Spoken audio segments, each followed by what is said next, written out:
ዛሬ ደግሞ እስኪ ማግኔቲክ ፊልድ ስላለው እንስሳ እናነሳለን። ሰላም ቤተሰቦች ሁሉ መልካም፣ ሰላም ወንድሜ ሁሉ ሰላም አለን። ዛሬ ስለ ሌዘር ባክ ስለሚባል ኤሊዘር እናነሳለን፣ ወይም የባህር ኤሊ የሚባለው ማለት ነው።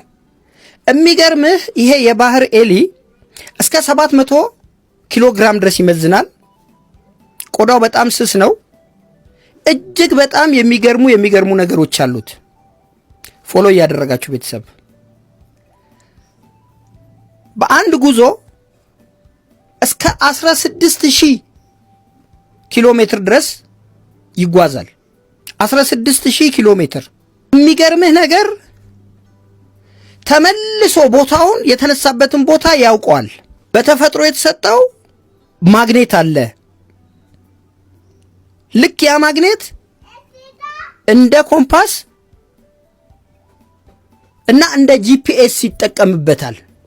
የትኛውም ያህል ጉዞ ቢያደርግ ተመልሶ ቦታው ላይ መምጣት ይችላል።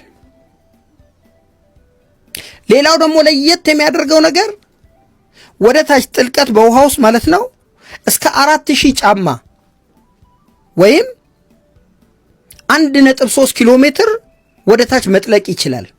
ሌላው በጣም ገራሚው ነገር ልጆቹ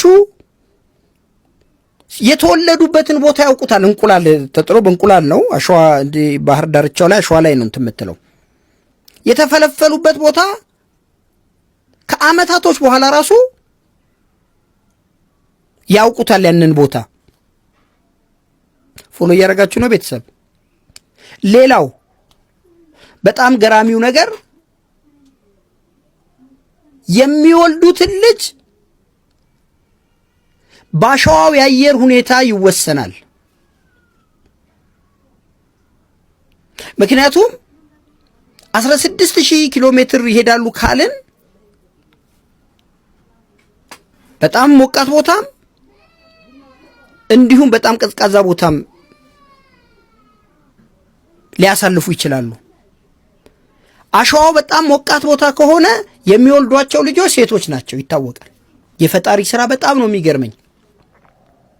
ጂፒኤስ ገጥሞ የሚሄድ እንስሳ ማለት ነው። እንደሚመቻችሁ ተስፋ አደርጋለሁ። አመሰግናለሁ።